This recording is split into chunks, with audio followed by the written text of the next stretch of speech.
very psyched to have a super duper special guest here for the Tea Explorer. I think you all know he's here. This is an explorer. He's a tea aficionado, / journalist, writer, world traveler. Give it up, please, for Jeff Fuchs.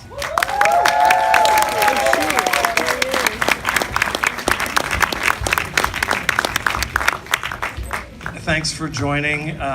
There's a Q&A at the end, and I'd like the film to just start. I'm not going to get into too much about the film other than it's a film explicitly about mountains, memories, and the second most consumed fluid on the planet, tea. And it's about a journey that began pre-Silk Road, ushering tea from the origin of all tea on the planet, from these regions up into the Tibetan kingdoms. And just a couple of little notations about this. In the 8th century, Tibet, as we know it now, was one of the dominant alpha cultures in the Asian spectrum. China was largely made up of feudal kingdoms, so tea was ushered into and onto the Tibetan plateau as a kind of panacea and as a tribute to keep the Tibetan tribes at bay. The story very rarely gets any credence or any tellers outside of Asia, but the Tea Horse Road is one of the great, I would say, underrated journeys in Asia, and it's also a great way to look at the building of the Himalayas. We think of the Himalayas as being spires to go up in record time. But a lot of the Himalayas have been built upon horizontal lines, trade routes. I'll just put one little factoid in there. The word in Tibetan for whiskey is ara.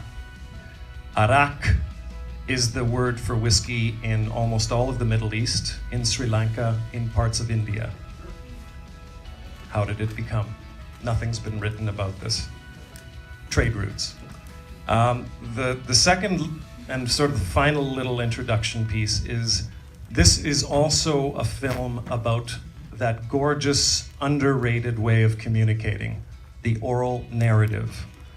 I speak to universities, I speak to the Royal Geographic Society about the importance of oral narratives, not because it's a romantic notion, which it is, but because life can really be infused when you're speaking with tea.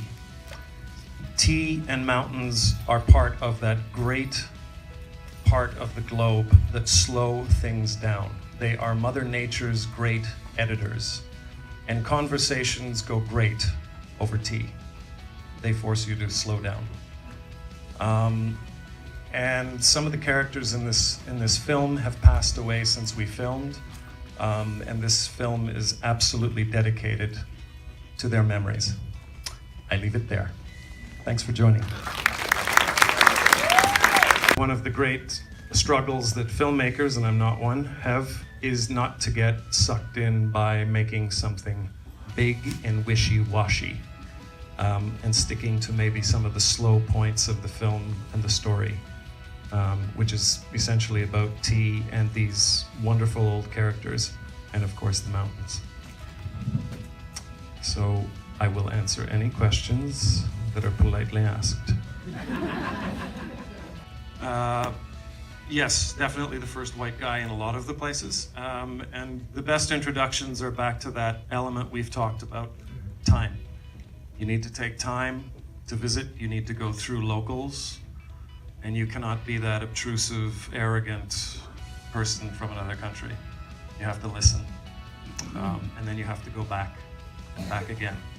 And that's when the secret those little boxes start opening up, and then often it's the third interview where you're staying with people for weeks and you're getting a lot more information than if you just go the first time.